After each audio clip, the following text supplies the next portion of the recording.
I believe that I've been born ordained to teach. There have been painful experiences within my life and loving people that have inspired my purpose. My father was born in Mobile, Alabama, and my mother was born in Philadelphia, Pennsylvania. They met while they were in college in Goshen, Indiana, where they fell in love, dropped out, and started a church here in Norristown, Pennsylvania called Bethel Mennonite Church. Yes, they are black Mennonites. When I walked out of my house, the first thing that I saw was Montgomery County Public Library. When I walked 4 blocks up to elementary school, it was Gottwalls Elementary. I remember being in kindergarten and walking out of kindergarten and coming home to come see my mom, and there was a crossing guard that said, "Come across the street, Herman Jr." I stepped across to cross the street, and the next thing you know, I didn't do what my parents always told me to do, which was to look to your left and look to your right. So she called me across, and the next thing you know, I was hit by a car, whirled into the air. I hit the ground with so much force that it rendered me unconscious. I woke up and said, Mom, Dad, I can't see out of my left eye. Within a month's time, I returned back to kindergarten. And my peers were so happy to see me. They were like, "Hey, Herm, how are you? Good to see you." And I'm like, "I'm good. Great to see you too." The thing about kindergartners is this: they always tell the truth.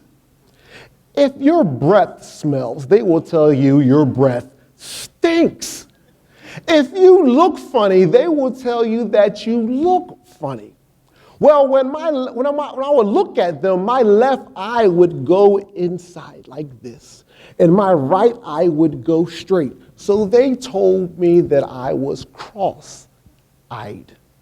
And my name was Herman. Growing up during this time, we had Herman the mouse, Herman the monster, and we had my least favorite, Pee Wee Herman. Now, when I got to 3rd grade, I noticed something. Everyone that lived in Norristown, Pennsylvania, which is a small place, was related. And they had the 3 Musketeers philosophy: all for one and one for all. So if you got in an argument or a fight with one, you had to fight them all. You had to fight the mother, the sister, the cousin, the uncles, and the dog. When I got to 4th grade, the 4th grade summer, my mother came home and said, "Hey, you're going to see your cousins in the country." And my sisters and I were like, "Yay, we're going to the country." So we took the trip to the country, and I got to play in the dirt with my cousins with my Matchbox and my Hot Wheels hot rods. I got to go fishing with my cousin, got to ride bikes, and we stayed out and played ball and had a good time until we heard cricket, cricket, cricket. That was different than Norristown, because in Norristown, when the lights went on, you came in. It was 2 days before I left. My eldest cousin, the one that I looked up to the most, who was a strong teenager, lured me into the bathroom and took my innocence away. I went home and immediately I told my mother what happened. I said, "Mom, this is what happened to me." With tears in her eyes, she said, "Son, I'm so sorry that happened to you. That happens to too many of us." That night, I snuck down into the basement, found some twine, took the twine, threw it over the pipes, took the twine and wrapped it around my neck, tied it real tight, and I got on the edge of the steps. And I stepped off. The twine broke, and I just sobbed.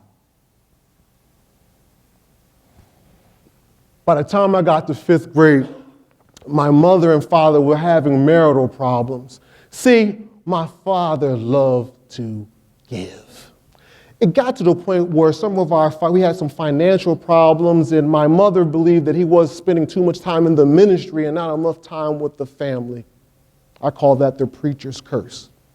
My dad resigned from his ministry, And that's when things started to change. I remember seeing what I call the table of consideration. My mother would be at the table at night when we were sleeping, and she would sob as she thought we were asleep. I remember seeing those pink, white, and yellow envelopes, and I knew she was picking what to pay, either the electric or the gas. I remember being hungry. I remember being cold. I remember when I got to 5th grade and I was underneath the table crying desperately. My teacher came over to me and said, Herman, what's wrong? And I said, can you pray with me? She said, what do you want to pray about? I said, I just want to pray for my daddy to come back home. And can you call my dad and tell him that I'm going to be a good boy? By the time I got to 8th grade, I was not using my powers for good. Man, I love negative attention. It got to the point where the principal met me at morning entrance and had a suspension form and said, Herman, it has your name on it right now. I signed off on it. And there's the date. If you do anything wrong today, you will not get in-school suspension. You will be suspended for a couple of days. I was like, whew, the streets are getting hot today. So I said to him, I'll get it together. I'm going to have a growth mindset today. So I walk up into my English class. We line up. Then I go to step in, and my teacher says, get out. And I was like, is she talking to me? I didn't do anything yet. So I go to sit down, and then she goes, get out! I thought I was watching a poltergeist movie. The kids in the class was like, hey, he didn't do anything. He didn't do anything. And then I said, what did I do? And she said, I hate the way you look. I failed all my classes that year. And I remember sitting there saying to myself, what's going on? Because I was maimed, sexually molested, and my father figure and my faith left me at the same time. See, I was in an institution that was supposed to see my potential, but it gave up on me. Something miraculous occurred. My father came back. My mother and father reconciled their relationship. And he went to the superintendent and struck a deal with him. And they indicated to me that if I am able to get straight A's and I don't have any more behavior problems, I will be promoted to the 9th grade. While I was attending summer school, I had these epiphanies because my house became less stressful. The trauma that was occurring in my mind started to fade away. And I got to see certain things. Like every Sunday, my family got together after worship for dinner. And my grandfather, who was a World War II vet, an American descendant of slaves, would tell me all types of stories there. I remember listening to him, and he said, hey, I was working in a hospital as a janitor. And I went to organize a union and got fired from it. See, he was an unsung hero that helped to start 1199C union. My grandfather, since he didn't have a job, he also would take me to the Philadelphia Zoo all the time. It was not to go see the animals. It was out there to go make a living. So he taught me how to sell peanuts, balloons, and watermelons. Thank you, Grandpa. My uncle was a firefighter, and he was all about Pan-African thought, eating well, and not showing anyone any type of disrespect, no type of discrimination. He did not tolerate it. Well, there was a lesbian woman within his department, and she was receiving a lot of disrespect and discriminatory action. And he stuck his neck out there and he fought for them to stop. He was fired because of that. It took him 2 years to get his job back, 2 years without income. But he got his job back, and he retired a battalion chief. I had another uncle that was the first to graduate from college. He went into the medical industry. And he would come home after breaks, during our Christmas break, and he would show us all these type of pictures of him being in Africa, being with the Great Pyramids behind him. And he showed me how to be cultured. I had another uncle who could not read very well, but he showed me the example to not let my disability stop me. As a matter of fact, he has 2 children now that are public school teachers. I had another uncle who had 6 kids, 5 boys, 1 girl. And what he would do is he was an automobile mechanic, and he would work on cars and have his sons working on cars so they can have a trade so they could never go hungry. More importantly, he used it as a ministry that if anyone in his community needed help with their car, he would help them for free. See, it was stories like that that helped empower me. And there were 2 other African American males that showed me the way that I am eternally grateful. It was my high school track coach who taught me how to build my body and how to run faster, to get my mind together, to have that mind and body connection. But he told me something that was extremely deep to me that I'll never forget. He said, "Herman, life is like a race. You have to learn to run it." I had another African-American principal. He's my first African-American principal who was always about achievement in every field of human endeavor. He didn't rule with power. He led with influence. And we knew that he was there because he wanted to empower us. Never forgot it. I'm here today because of some powerful women, too, that were advocates for me for my education. I had a cooperating teacher who basically, her name was Dr. Ruby Peters, who said to me, "You have to be 10 times better than every other educator that's out there. And I'm going to prepare you for all the systemic oppression that you're going to face as being a black male educator. You probably will hate me, but you'll be ready after you have me." And she was right. I went to Upper Darby. That's where I first taught for 7 years there. And the person that mentored me was the first African-American woman to teach in Upper Darby school system. When I got there, she said, "I prayed and I've been waiting for you." I had a vice principal named Linda Koger who taught me that documentation beats conversation 100% of the time, and that data actually matters. And I became a data geek because of that.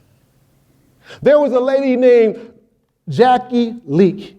Miss Jackie Leak taught me when I was talking about becoming a principal. She said, "Listen, you are not going to leave this classroom until you master this classroom, because there are too many principals that can't do anything because they never did it in the classroom." I had another teacher, Miss Arvell Wells, who was my mentor at Mary McLeod Bethune. On her dying bed, she said to me, "Herman," Dougie Fresh, as I would say, she would say, call me, "make sure that you continue the legacy of Mary McLeod Bethune in North Philadelphia." And I took that to heart. See, I am now the president of Men of Bethune, where we have a philosophy of enter to learn, depart to serve. And we are always thought about taking the gaps away from our children, to take the invisible tax away from black male or female or brown educators. This system was not developed by men. I have to let you know that this system that I'm in right now was developed by the leadership of a black female and leadership of females. They established Men of Bethune. Now, here's the thing. We're doing some exceptional things with our data. We have over 43% African-American males and brown teachers right now. It's amazing. 70% of our faculty right now are African American, black or brown folk.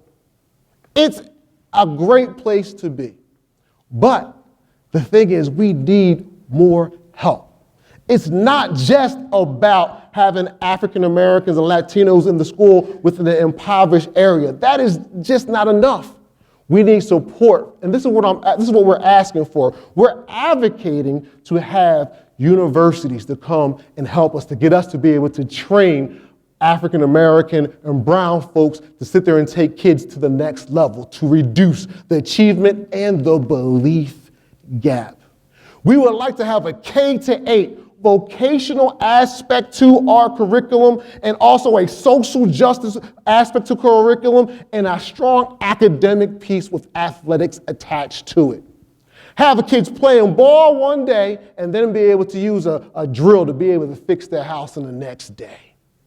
Have the infrastructure put in place that they know how to go out there and build businesses within their community. This is the dream. This is what we're working towards too. The call to action is this. With this TED Talks, that I am blessed to be here today representing Men of Bethune, because it's not about me. There are 13 other black and brown folks in my building right now that have tremendous stories bigger than mine of what they came from. It's really about being able to push the narrative to come back into our neighborhoods and push reparations in education. Because the thing is this, if we were able to get reparations right now within our community, most likely the next year or so would be gone back into someone else's community. So let's build an infrastructure now for our children to be able to utilize it if it ever comes.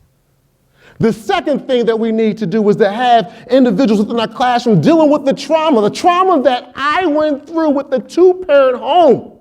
But we now have more homes with only one parent in there representing. We need to have trauma-informed instruction, and we need to have trauma-informed counselors and licensed psychiatrists within our buildings full-time to deal with the systemic oppression that is in our buildings today. Thirdly, what we need is for everyone to be advocates, just like the advocates were there for me. Thank you, ladies and gentlemen. God bless. Peace and blessings.